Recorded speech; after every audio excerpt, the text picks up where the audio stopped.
Greetings, YouTube. So I'm going to be linking to an article where Nestle, the Nestle Corporation, admits to using coercive hiring methods and business practices and out-and-out use of slavery.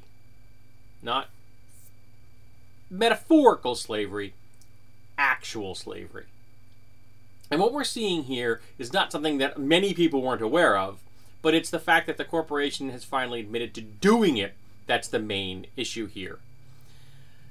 But I think what we're looking at in this case right here is capitalism taken to its ultimate extreme. Capitalism distilled down to its purest essence. This is the very core, the very heart of capitalism. Slavery. Because capitalism is a mechanism for concentrating wealth. That's all capitalism has ever been. It is the concentration of wealth. Now, for a long time, capitalism allied itself with democracy, because democracy gave it the most fertile ground for the acquisition and concentration of wealth. But capitalism no longer needs democracy.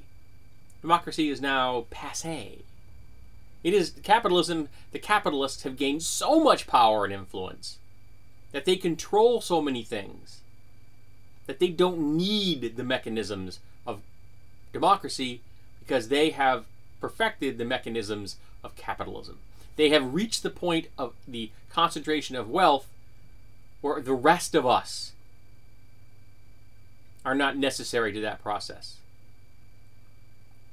The juggernaut is rolling down the hill at such a speed that, for the most part, we can't stop it. Now, we can try, of course, and we should.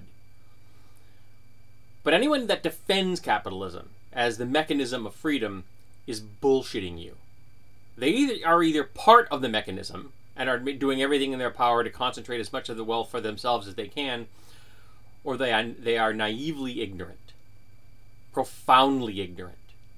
They have bought in to the capitalist line of bullshit. This is why, while I despise the Republican Party and all that they represent, and I hold the Democrats in contempt for their complicity, but the Republicans are at least nakedly honest about this. But it is the libertarians that I can consider more dangerous, because the libertarians have taken that faith in capitalism and turned it into a religion. It is a faith to libertarians. It is a religion.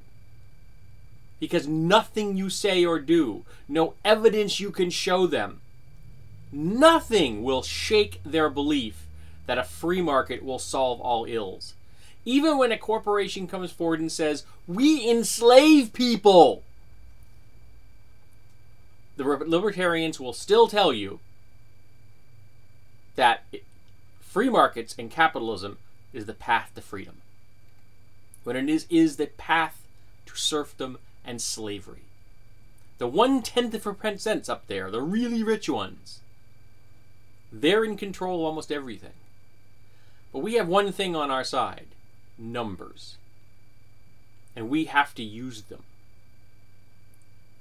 Democracy still functions on some level in America and some other places in the world. And we need to use our tools, our votes, to make sure we put the most progressive politicians into positions of power. Which for America at the moment means voting for the Democrats, unfortunately. But no one that doesn't want to be a slave should vote for a Republican. The only people that should be voting for a Republican candidate are those in the 1% and above. That's it. No one else should vote for them. Because the only people who have any interest in the Republican Party, because the Republican Party only has interest in them, is if they're in the 1%. If you're in the 99%, don't vote Republican. Vote for the Democrats. Vote for the Green Party if you can. Support Bernie Sanders. Because it's gonna be a bitter pill, but I'm gonna probably end up voting for Hillary Clinton in the general election, because I doubt that Bernie Sanders is gonna win that primary, but he's gonna have my vote anyway.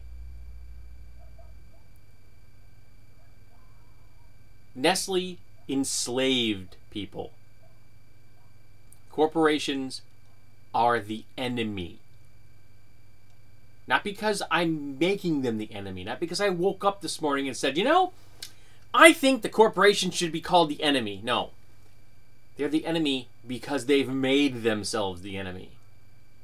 They have taken the wealth that we created and are running and ruining the world because of it. We can stop them. We can regulate capitalism. We can put fetters on them. We can pull them down. We can take their wealth away. We can tax them progressively. We can put maximum wealth caps on them. We can make sure minimum wages are a living wage. We can stop them if we work together. If we, the people, unite. Because if we don't, we're all serfs. All of us. Forever. Your children, your grandchildren, your great-grandchildren will be nothing but meaningless vassals to the corporate nobility. And even if I don't have children, I don't want to see that.